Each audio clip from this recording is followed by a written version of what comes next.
जन्म साखी के 57th पार्ट में आप सभी का बहुत बहुत स्वागत है। प्रभु प्रेम का ज्ञान बांटते हुए एक बार गुरु नानक देव जी किसी नगर में पहुंचे। उस दिन पूर्णमासी की रात थी। उस नगर में मेला लगा हुआ था। बहुत भीड़ थी। वहाँ एक फकीर रहता था जिसका नाम शौ सुहागन था। उसने सभी लोगों में कह रखा था कि पूर्णमासी की रात को प्रभु मुझसे मिलने आते हैं। इसी बात के कारण लोगों में उसका बहुत मान सम्मान था और उसके घर के आसपास लोग मेला लगाते, नगारे बजाते, मिठाई चढ़ाते। शौ सुहागन उस रात अपने घर में दीपक जलाता, फूलों की सेज बिछाता। उस दिन और रात में वह घर से बाहर नहीं निकलता था और किसी को अपना मुंह नहीं दिखाता था। घर में ही छिपकर बैठा रहता था। गुरुजी उस नगर में किसी वृद्ध स्त्री के घर ठहरे। उन्होंने उससे पूछा, यह बाहर इतना शोर क्यों है? इतने लोग क्यों इकट्ठे हुए हैं? उस वृद्ध स्त्री ने बताया, यहाँ एक फकीर रहता है जिसका नाम शौ सुहागन है। उसके घर में आज बहुत भीड़ है क्योंकि प्रभु उसे पूर्णमासी की रात को मिलने आते हैं। गुरुजी मुस्कुराए। उन्होंने भाई मर्दाना से कहा, चलो मर्दाना, चलकर देखें। और वे तीनों उसके घर पहुंच गए। उन्होंने देखा लोग बाहर द्वार पर ही नमस्कार कर जा रहे हैं। गुरुजी अंदर जाने लगे तो दरबान ने कहा, अंदर जाने का हुक्म नहीं है, लोग दरवाजे से ही यात्रा करके चले जाते हैं। गुरुजी बोले, अंदर खबर दो कि दरवाजे पर साधु आए हैं। अगर तुम्हें दर्शनों की इच्छा है तो आ जाए। दरबानों ने अंदर जाकर खबर दी कि साधु आए हैं। शौ सुहागन ने घमंड में उत्तर दिया, उन्हें द्वार पर ही खड़े रखो, मुझे आज प्रभु के दर्शन होने हैं। एक उस शौ के बिना मैं किसी को नहीं देखूंगा। दरबानों ने वैसे ही गुरुजी को जाकर बता दिया। गुरुजी समझ गए कि जो सब में एक प्रभु को नहीं देख पा रहा, उसे कहाँ प्रभु के दर्शन होंगे। गुरुजी बोले, चलो मर्दाना, यहाँ कुछ नहीं, यह सब दिखावा है, ढोंग है। इसने जो कपट किया है वह जल्दी ही नष्ट होगा। इतना कहकर गुरुजी वहाँ से चले गए। उसी समय मेले में लड़ाई हो गई। चारों तरफ तलवारें चमकने लगी। कई मर गए, कई घायल हो गए।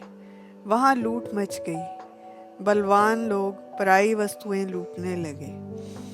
वह शौ सुहागन के घर में भी जबरदस्ती लूटने के लिए चले गए और धक्का मारकर दरवाज़ा खोल दिया। अंदर एक सुंदर स्त्री शौ सुहागन के साथ थी। उसे देख सभी को बहुत क्रोध आ गया और बोले, इस झूठे को मारो और इसका सब कुछ लूट लो। कोई उसका झंडा उठाकर ले गया, कोई चढ़ावा ले गया। शौ सुहागन के अपने आदमी भी डरकर भाग गए। उसका पूरे नगर में बहुत निरादर हुआ। शौ सुहागन ने मन में सोचा, मैंने संतों का निरादर किया था, इसीलिए मेरा अपमान हुआ है। अब कोई भी उससे बात नहीं करता था, ना ही अपने घर आने देता। जब एक महीना गुजरा तो फिर से पूर्णमासी की रात आई। गुरुजी फिर उस वृद्ध महिला के घर आए और पूछने लगे, माई, क्या आज उस फकीर के घर मेला नहीं लगा? उसने बताया, वह तो झूठा निकला, अब कोई वहाँ नहीं जाता। कुछ समय बाद वहाँ एक लूला लंगड़ा मांगने के लिए आया। गुरुजी बाहर गए। उन्होंने उस पर कृपा दृष्टि की तो उसके सभी हाथ पैर सही सलामत हो गए। वह बार बार गुरुजी को नमस्कार करने लगा और शुक्राना करने लगा। गुरुजी ने उससे समझाया कि अगर कोई पूछे कि तुम्हारे हाथ पैर किसने ठीक किए हैं तो कहना शौ सुहागन ने। वह मान गया और हर किसी को यही बताने लगा।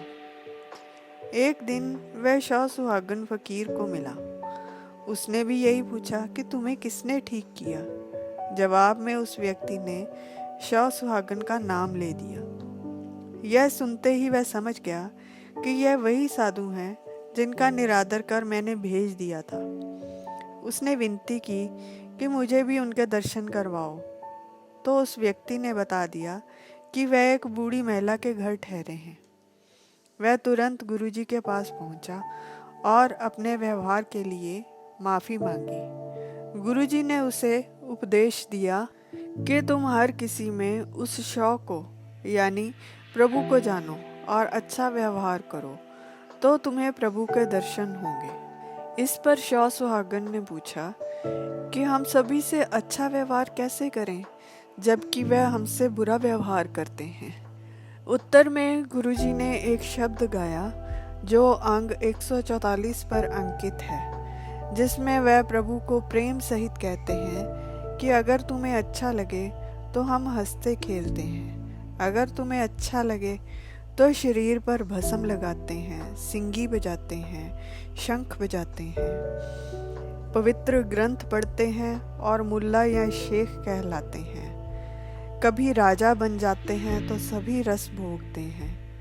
कभी हम तलवार चलाते हैं तो सामने वाले का सर काट देते हैं। और कभी हम विदेश जाते हैं, फिर घर की बातें सुन घर की याद आने पर फिर वापस आ जाते हैं। अगर तुम्हें अच्छा लगे तो हम नाम के साथ जुड़े रहते हैं और तेरी ही इच्छा से तुझे अच्छे लगते हैं।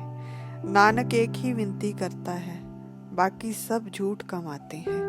कहने का तात्पर्य कि सामने वाला जो भी कर रहा है वह प्रभु इच्छा से कर रहा है। तुम्हें अपना व्यवहार अच्छा रखना चाहिए। शौ सुहागन पर गुरुजी की बातों का गहरा असर हुआ और वह मन से बदल गया। साथ में गुरुजी का शिष्य भी बन गया। उधर वह लूला सभी जगह यही कहे कि मुझे शौ सुहागन ने ठीक किया है। उसके कहने से सभी फिर से शौ सुहागन के घर मेला लगाने लगे और चढ़ावे चढ़ाने लगे। इस तरह गुरुजी ने एक झूठे फकीर को सच्चे प्रभु की तरफ लगा दिया। आज यहीं पर विराम लगाते हैं, फिर मिलेंगे एक नई वीडियो के साथ। आपको ये वीडियो कैसी लगी कमेंट सेक्शन में ज़रूर बताइएगा। साथ में लाइक और सब्सक्राइब भी कर लीजिए। अनजाने में हुई किसी भी भूल के लिए हृदय से क्षमा और मेरी इस वीडियो को अपना अमूल्य समय देने के लिए आप सभी का बहुत बहुत धन्यवाद।